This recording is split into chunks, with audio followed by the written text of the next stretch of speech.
The Duke of Edinburgh vowed to act as Queen Elizabeth's eyes and ears when he married the soon-to-be-monarch 70 years ago on November 20, 1947, but Philip had in fact hoped to enjoy a life overseas in high command for the Royal Navy before his royal duties got in the way, according to royal commentator Richard Fitzwilliam. Speaking ahead of the couple's 70th wedding anniversary later this month, royal commentator Richard Fitzwilliam told Express.co.uk, Philip would have far preferred a naval career than to be in a supporting role. Prince Philip joined the Navy from school in 1939 aged 18 and went on to serve with distinction in the Mediterranean. He also saw battle in the Second World War, and many royal insiders tipped him to go all the way in the senior service and become its chief or First Sea Lord. But the Duke resigned as a commander in 1951 when it became clear his father-in-law King George of Virgin Islands US was in ill health. He was formally made a British prince in 1957 by his wife, after he became the Baron Greenwich, Earl of Marianeth and Duke of Edinburgh just before his wedding to the Queen.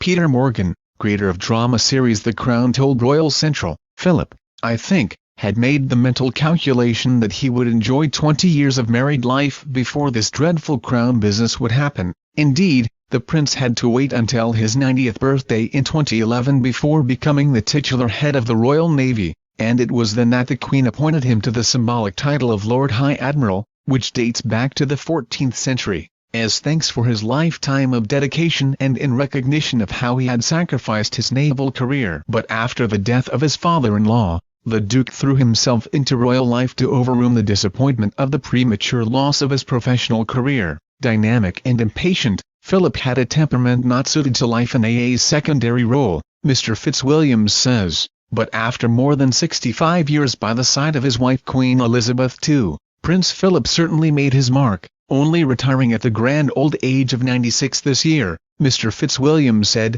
he has managed it with panache and partly because of dontopidology, which helps him keep sane with so many royal duties. Their marriage of 70 years is indeed a remarkable partnership. The Queen is a person of equable temperament, the Duke is far more impatient and dynamic. She is conservative by nature and a countrywoman at heart. He is essentially a modernizer. Dontopidology is a term coined by Prince Philip, meaning the art of putting one's foot in one's mouth. The Duke is known for his hilarious quips, and in the months leading up to his retirement he was full of jokes, even telling celebrity cook Prue Leith at a palace event, I'm discovering what it's like to be on your last legs. Mr. Fitzwilliams added, when the Duke decided to retire it was a personal decision to leave whilst he was able to carry out his duties when he was still at the top of his game. He can now choose what he wants to attend. No one can dispute that he has earned it at 96 after a lifetime of engagements and speeches. It is impossible not to appreciate the scale of his achievements.